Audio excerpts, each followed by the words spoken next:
Ferguson's a very small town, and with 53 police officers in a town where a lot of folks didn't even know where that they were living in Ferguson. They knew they were living in the St. Louis area, and there were a lot of issues in terms of what was going on there. There were only 3 out of the 53 police officers were African American in a town which 80%, upwards of 80% were African American, and there were issues of people just being arrested for small violations, and it become somewhat of a debtor's prison in there, and that the police officers were being revenue agents. And that's what gets revealed when the investigation, the DOJ did an investigation there. In Baltimore, there are still issues of underlying class issues that were there. And that was very different. That's a very big city with an African-American mayor, police chief. Approximately 50% of the officers were African-American there. But there are still underlying issues that come to the surface when the Freddie Gray tragedy happened there.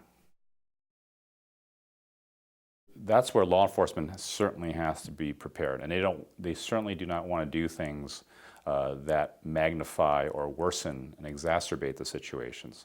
So they certainly have to protect the people's lives, right? They certainly have to make sure that people stay safe in those situations, and they certainly want to, I think, work with the protesters to make sure that they can protest safely and that it doesn't overflow into violence, that it doesn't overflow into damage in the small businesses in that area. So there's a lot that I think the community has to work together, different city departments working with faith leaders to prevent those sort of problems.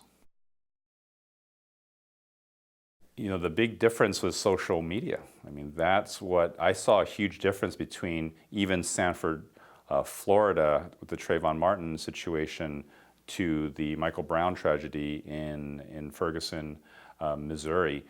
And social media drove a lot of it, in terms of the use of the Twitter hashtags of hashtag Ferguson and hashtag Black Lives Matter. It was a huge amount. Number 1 and number 3 all time in social cause hashtags are those two. With number 1 being 27 million uses of that hashtag. So the speed at which it happens changes. The other big thing is we all have video cameras in our pockets now. We all have cameras, and that's what's both different because everybody has access to it, and so we see these images across America and across the world instantly through social media.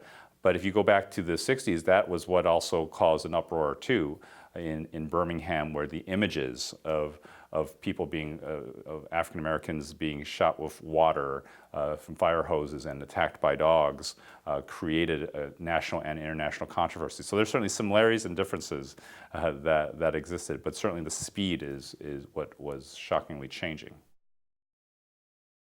We're creating a toolkit on Divided Community Project, and for helping to create a convening of the different stakeholders, of law enforcement officials, of city officials, of nonprofits, of faith leaders, of folks who play that middle role as well, and having that conversation, having sometimes difficult conversations, but also preparing for any problem that might occur that might result in protests. So I think that's what helps. Like, do we know who needs to be contacted? Do we know how to set up the type of infrastructure that's necessary?